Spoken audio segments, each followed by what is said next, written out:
Exercise 1.11 इसमें question ये बोल रहा है कि जब एक पॉलीथीन को वूल यानी कि ऊन के साथ जब घिसा जाता है, ठीक है, तो पॉलीथीन पाया जा रहा है कैसा, निगेटिवली चार्ज। कितना चार्ज से, इतना चार्ज से। तो यानी कि पॉलीथीन के पास निगेटिव चार्ज आ रहा है और कितना, इतना चार्ज, ठीक है, निगेटिव में। तो हमको बताना है कि कितना इलेक्ट्रॉन का ट्रांसफर हुआ, ठीक है, और कहां से कहां। तो हम लोग जानते हैं चूंकि पॉलीथीन निगेटिवली चार्ज है, इसीलिए इसमें से ऊन में से किस में, पॉलीथीन में ट्रांसफर हुआ होगा, तभी ना ये निगेटिवली चार्ज हुआ।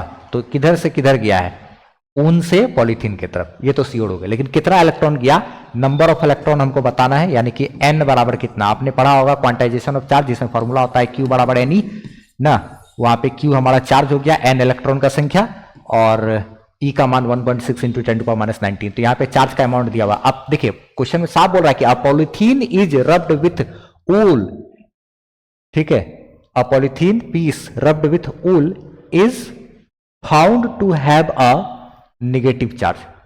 ये पॉलीथीन ही निगेटिवली चार्ज पाया गया है, यही कहना है, ठीक है। तो इसका मतलब ऊन से पॉलीथीन में गया है, ये तो बात हम लोग श्योर समझ गए। जो निगेटिव, जो इलेक्ट्रॉन लेता है उसी पर निगेटिव चार्ज। तो चूंकि अब हम इसको पता करना है कि कितना इलेक्ट्रॉन का ट्रांसफर हुआ वहां से वहां, तो हम लोग Q बराबर NE फॉर्मूला से निकाल लेंगे ना। चूंकि होता है Q बराबर क्या, NE, और हमको निकालना क्या है, N ही ना निकालना है। तो यहां से N निकल जाएगा, Q by E is equal to इधर से क्या, N छोड़ दिए, यानी कि ऐसे लिख सकते हैं N बराबर क्या है, Q बाय E तो है, तो चार्ज भागा E करेंगे। तो चार्ज का मान कितना दिया हुआ है, 3 इंटू 10 टू द पावर क्या, -7, ये निगेटिवली चार्ज, और E का value 1.6 into 10 to the power क्या, -19। इसको अब हमको सॉल्व करना है, बस यही ना।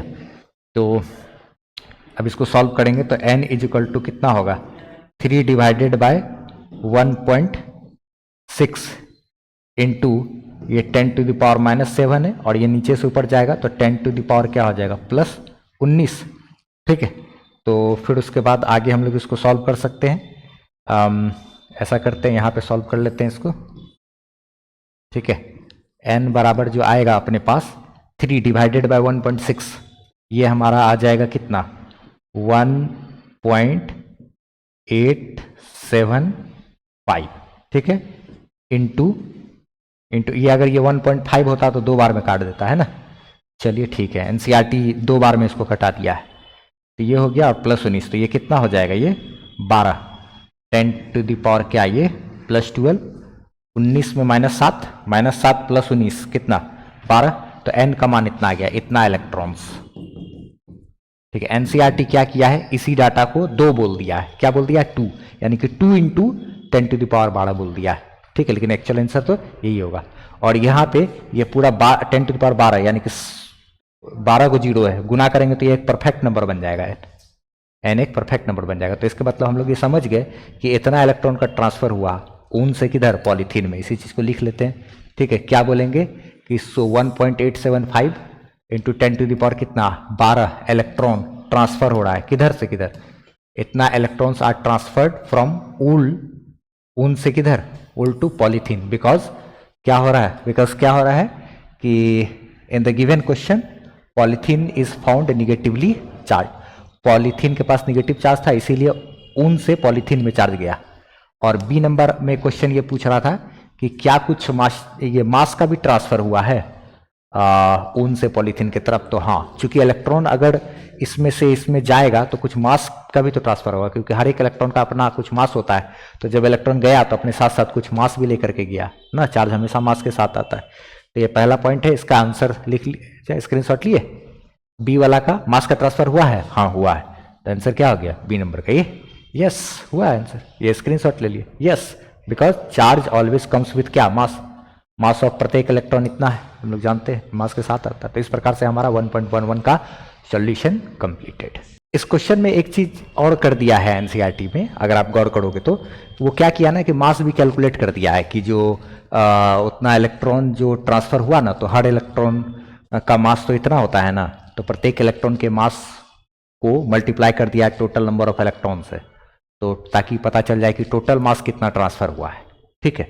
तो वो भी चीज भी लिख दिया था कि जो अप्रॉक्स में जो टोटल मास जो ट्रांसफर हुआ वो टोटल नंबर ऑफ इलेक्ट्रॉन, जो हर इलेक्ट्रॉन का जो टोटल संख्या है वो गुना प्रत्येक इलेक्ट्रॉन का मास, दोनों को मल्टीप्लाई कर दिए, ठीक है। तो ऐसे करके कैलकुलेट किया हुआ है कि टोटल मास कितना गया ना। एक इलेक्ट्रॉन का मास इतना होता है, टोटल इतना इलेक्ट्रॉन है, तो दोनों को गुना कर दिए तो ताकि टोटल मास पता चल जाएगा कितना इलेक्ट्रॉन का ट्रांसफर हुआ। तो इसको इससे मल्टीप्लाई किए तो यह आ गया, बेस सेम था, पावर ऐड हो गया, -31 और +12, तो ये कितना हो जाएगा, -19, 31 12 -31 + 12 -19। अच्छा, ये दोनों गुना होकर के तो ये हो गया है। अच्छा, उसमें फिर एक काम किए हैं और कि अगर ये पॉइंट को लेफ्ट साइड लेकर के जाते हैं तो पावर में एक जुट जाता है, बड़ा बनाते हैं ना इसको, तो ये पॉइंट को लेफ्ट साइड लेकर के आए तो पावर में एक प्लस किए, तो इतना हो गया संख्या, तो -19 + 1 -18 इतना केजी। इसी को 2 बोल दिया है एनसीईआरटी, यानी कि 2 × 10⁻18, 2 × 10⁻18 केजी, बहुत छोटा है, यानी कि नेग्लिजिबल मास है। तो ये इस तरीके से आप स्क्रीनशॉट ले सकते हो कि लगभग इतना मास का ट्रांसफर हुआ होगा, वो भी हम लोग निकाल सकते हैं। क्वेश्चन में वैसे मास निकालने के लिए बोला नहीं था, तो अगर हम लोग उतना ये मास कैलकुलेट किए बिना सिर्फ यहाँ तक ही खाली लिख देंगे कि हाँ यस ट्रांसफ़र हुआ है कुछ मास का, बस यस करके आगे बढ़ जाएंगे, तो भी हमको अगर बोर्ड में क्वेश्चन पूछता है तो मार्क्स मिल जाएगा, ठीक है। लेकिन अगर आप कर देते हो तो कर सकते हो, आपके पास अगर एक्स्ट्रा टाइम है तो, वरना इतना ही आप कर दोगे तो सफिशियंट है। आप हमारी वेबसाइट से फ्री पीडीएफ नोट्स ले सकते हो, टेस्ट सीरीज दे सकते हो और सारा एड फ्री वीडियो लेक्चर्स आप देख सकते हो, वो भी एकदम अरेंज किया हुआ आपको 11th 12th का फिजिक्स का सारा वीडियोस वगैरह मिल जाएगा। और कमेंट सेक्शन में पिन किया हुआ हमारा व्हाट्सएप चैनल का लिंक है, उसको आप फॉलो जरूर कर लीजिए ताकि हमसे आप बेहतरीन ढंग से जुड़